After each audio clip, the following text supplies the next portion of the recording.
Merry meet, blessed be. I'm Iden Odinson. Welcome to the Sabbath School class. Want to talk about follow-up to Samhain, but not the same as what I was talking about on the audio podcast. No. I intentionally try to keep the audio and the video as different as possible, although sometimes they'll have the same theme. After all, Samhain is Samhain and Yule is Yule, right? And one of the things talking about Samhain and Yule, actually talking about Samhain and the Christmas that Christians know. One thing I've noticed that they both have in common is the humongous letdown after it's over. At least unless you watch out for it and prepare for it. Yeah, Christmas.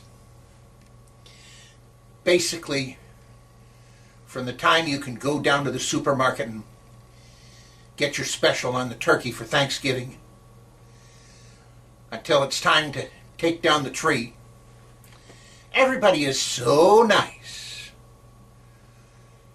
Sometimes it seems that after the tree is down, and sometimes they don't even wait for that, certain people just get like they want to make up for that lost month where they had to be nice.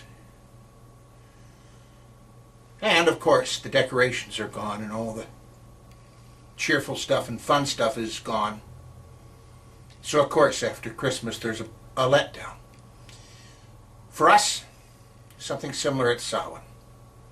After all, it's a big celebration. It's one of our biggest. And yeah, after Samhain, new efforts, things tried, resolutions made, steps done to try and actually follow through on the resolutions. But you know what? Of the disappointments,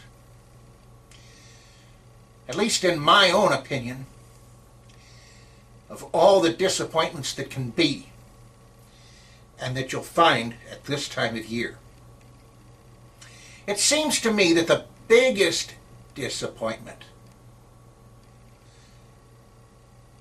is the disappointment that comes from trying too hard. Yes, effort is required, absolutely. But when you're dealing with the spiritual, you have to allow the spiritual to do its part.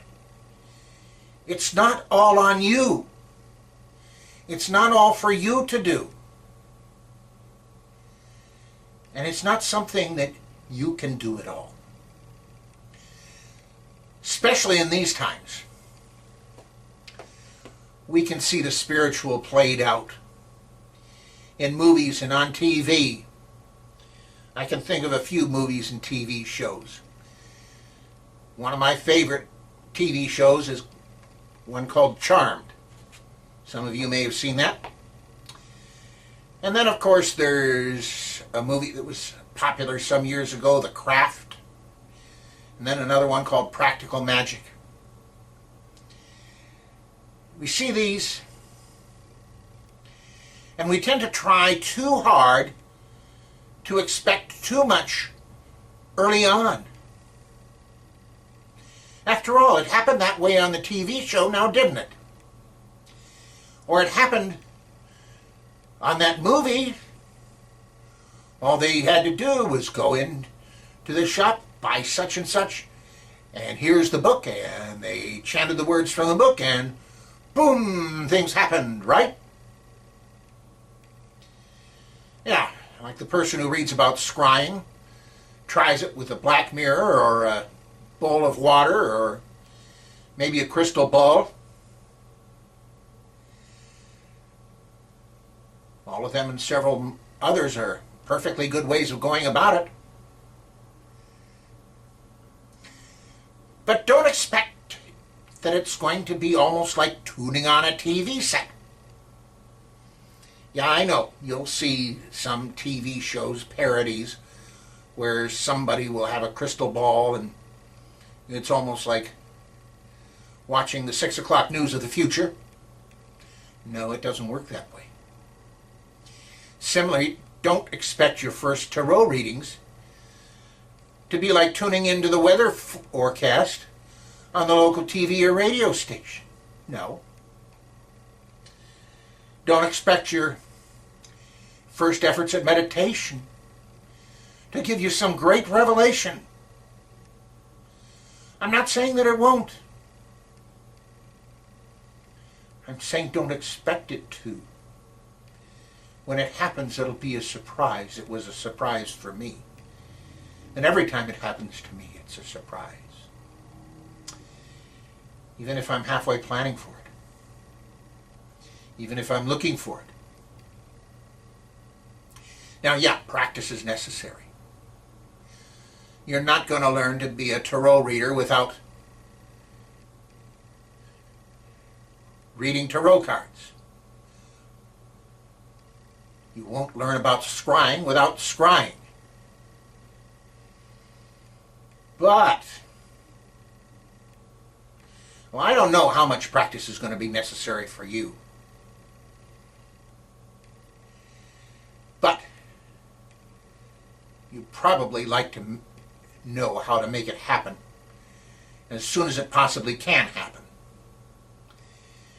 And yes, there is a way to do that. Of course you want it to happen as soon as it can happen.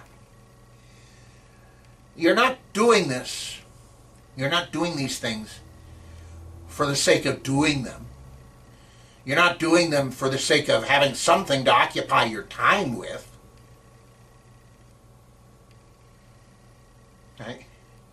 As I said that, I was thinking about Buddhist monks with prayer wheels.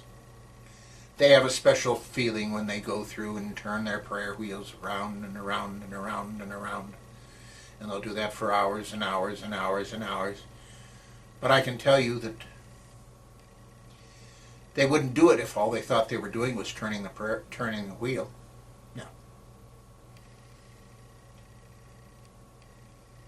But you want it to happen as soon as it possibly can? There's a way. And I'm going to tell you about it. And that is the one way to make things happen is to do those things which get you used to being around and connected with the divine. Yeah. Rituals, prayers, meditations, quiet times, they all pave the way. Special things that you can do.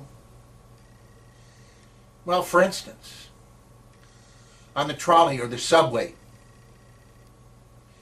you'll sometimes see me meditating. I've got a special little book where I've got special little prayers that I do when I'm on my way to work. Yeah, these are things that you can do. I consider the Roman Catholics to have a little bit of an advantage, and some others have a similar advantage, but the Roman Catholics are the ones most of us are familiar with.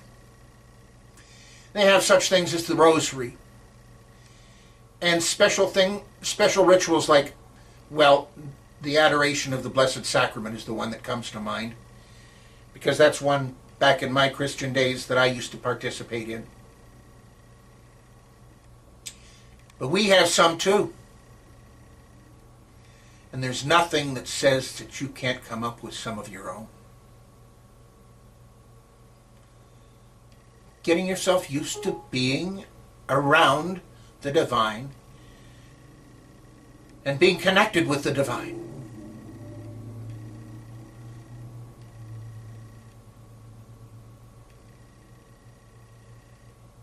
Yeah.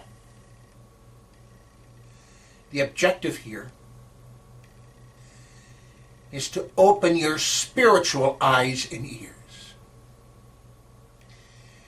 If you've been through military training in any form of combat arms, especially infantry, one of the things they teach you is how to open your physical eyes and ears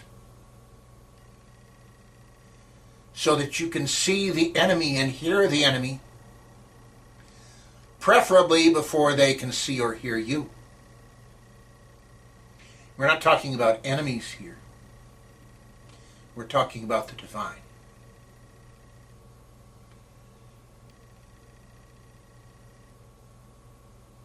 To be able to open your spiritual eyes and ears.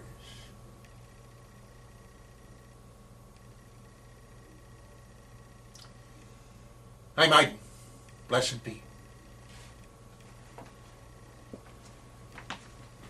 Uriel's Gifts and the Secrets in Plain Sight are sponsored by the Temple of Gaia. At Temple of Gaia, we don't train you to our path. We show you how to find and pursue your own path. Above all, we tried to provide a great place to come together and to share. We're located in Collingdale, Pennsylvania, just outside of Philadelphia, and wherever cyberspace can be reached. To learn more, visit our website at templeofgaiainc.org or our meeting place in cyberspace at templeofgaia.ning.com. Thank you for coming. Feel free to return at any time. We intend to always have something for you here. Blessed be.